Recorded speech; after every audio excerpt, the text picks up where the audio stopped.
Regression. Inside a spacious bedchamber, a young man could be seen sleeping on the bed. His eyebrows were furrowed as if he was experiencing a nightmare. Suddenly, his eyes sprung open and he abruptly sat up straight. Looking around, he was confused and dissonanted. He clutched his head and organized his messy thoughts. I thought I died after getting shot by an arrow. How did I survive? Alaric could still vividly remember the last scenes before his death. The comrades who died for him, the mermies he had slaughtered, and the arrow that ultimately killed him. He remembered it all. While he was recalling the scenes of that battle, a series of knocks on the door pulled him from his thoughts. Come in. Alaric was surprised by the young voice that came out of his mouth. A young maidservant pushed open the door. She bowed to him the moment she stepped inside the room. My lord, it's almost time for breakfast. When he saw the familiar yet unfamiliar face, Alaric was shocked. Disbelief written all over his face. Nana. His voice trembled as emotions welled up in his heart. The young maidservant was embarrassed when she heard this endearing nickname. Just as she was about to say something, she saw Alaric slowly approaching her, his eyes filled with a mixture of joy and guilt.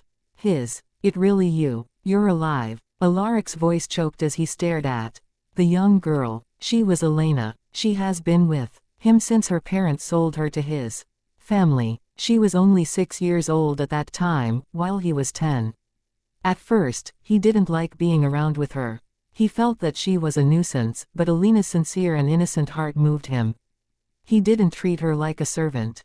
He cared for her like she was his real sister. However, something tragic happened. This innocent young girl later committed suicide after being repeatedly abused by his uncle. She was only 17 when she died. He only found out the true reason for her suicide a few years later, when his uncle, with a slip of his tongue, accidentally mentioned it in his drunken stupor. Looking at Elena's childish face, Alaric took her in his arms and embraced her tightly. When he felt the warmth of her body, he could no longer hold back his emotions as tears slid down his cheeks. My lord. Elena raised her head in surprise when she felt him trembling, and when she saw that he was crying, she was flustered. Why are you crying, my lord?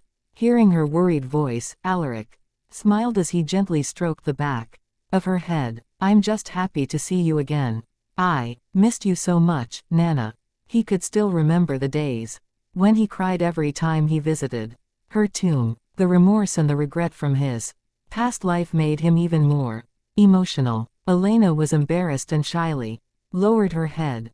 Stop saying such embarrassing things, my lord, and please don't call me Nana in front of other people. Looking at her pouting her lips and hearing her shy voice, Alaric felt the warmth that he had been seeking for a long time. He wiped off his tears with his hands. Yes, I won't call you Nana in front of other people. He smiled as he gently brushed her hair with his fingers. You're teasing me again. Elena looked away from him, feigning anger with her arms crossed. All right, I won't tease you anymore. Alaric squeezed her bulging cheeks, which earned another glare from Elena. Suddenly, Alaric saw his reflection in the mirror. He was stunned. In the mirror was a young face, handsome and filled with vigor. Silvery white tousled hair, chiseled jawline, and a pair of golden, crimson-colored eyes. It was far from the haggard and depressed face that he was used to. Elena, what is the date today? He asked, his voice shaking with uncertainty and confusion. The date? It's the 3rd of August, year 208 of the Astonian calendar. Year 208. Alaric's eyes widened. Countless thoughts flashed in his mind in that instant. He had actually traveled more than 10 years into the past. Just then, he remembered something important. He grabbed Elena's shoulders and asked with a hint of anxiety in his voice, "Where are my parents?" Elena was bewildered. He was acting a bit strangely this morning. His lordship and the madam should be at the dining hall by now, she responded, without bothering to change his clothes, Alaric hastily stepped out of his bedchamber and headed to the dining hall, a mixture of excitement and apprehension settling over him.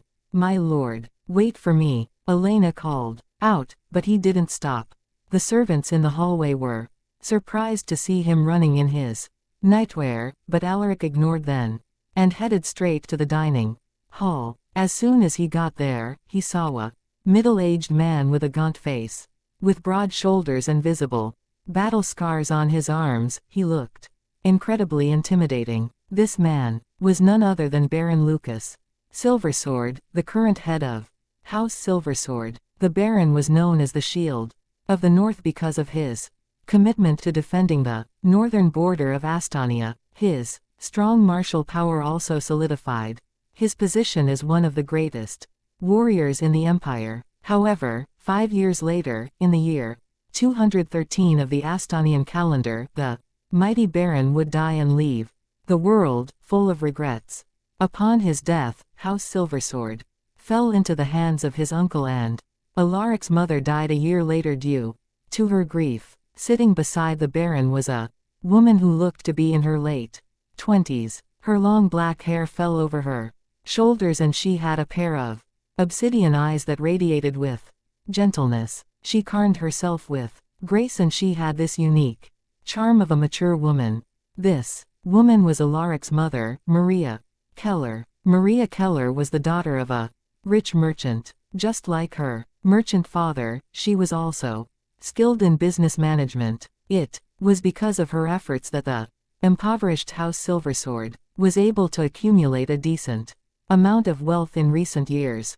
Seeing his parents alive and well, Alaric felt the urge to cry once again. "Dad, Mom," he had so many words to say, but it was stuck in his mouth.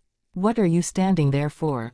Sit down." The Baron's stem voice drifted into his ears. His father was just as he had remembered, strict and cold. However, Alaric knew that behind his stern face was a loving father and husband who would do anything for his family. Alaric held back his emotions and took a seat beside his father. "Why are you still in your nightwear?" Maria asked with concern as she stared at her son's face. Lucas didn't say anything, but it looked like he also wanted to hear Alaric's explanation. "About that, I woke up late." Alaric found a random. "You should sleep early tonight. It won't be good for your body if you always sleep late," his mother reminded him. "Yes, mother." Alaric smiled as he nodded his head. At the corner of his eyes, he noticed Elena sticking her head out by the door, peeking at him while making a funny face. Alaric beckoned to her. "Nana, come and sit beside Mel." Elena was so shocked by his words that she immediately hid herself. Seeing this, Alaric chuckled and shook his head in amusement. "Dad, Mom, I'd like to invite Elena to dine with us." Lucas and Maria were already aware of the close relationship between Alaric and his young maidservant. In truth, they were already planning to make her his concubine as soon as she reached a marriageable age. "All right, she can join us to eat." Lucas nodded. He then made a hand signal to the old butler who was standing behind him. "Elena, come in and sit with us," Marta called out gently, while the old butler quietly grabbed a chair for Elena. The young maidservant who was hiding outside jolted when she heard this. Oh my God, she was screaming nervously in her heart. She never thought that Alaric would actually boldly ask the Baron and the madam to let her join them for breakfast. Left with no choice, Elena nervously entered the dining hall. She bowed at Lucas and Maria, her eyes shifted with anxiety. Meanwhile, the old butler placed a chair next to Alaric and returned to his spot behind the Baron. "Come here, Nana." Alaric patted the empty seat next to him. He even pulled it closer to him. Elena blushed in embarrassment when she heard him calling her with that nickname. "Grr, I told him not to call me that in front of others." She timidly lowered her head and walked towards the empty seat. After sitting down, she didn't even dare lift her head. It was the first she had sat with. Then at the dinner table, so she couldn't help but feel uneasy. Relax. We are just going to eat. She felt Alaric's warm hand patting her head. Stop teasing her. You are only making her uncomfortable. Maria gave him a look of reproach. I'm fine, madam. Lord Alaric isn't making me uncomfortable. I'm just a little bit nervous. Elena spoke in his defense. Alaric smugly smiled at his mother. Watching them bicker, the Baron's lips curved upwards. A while later, the servants came in,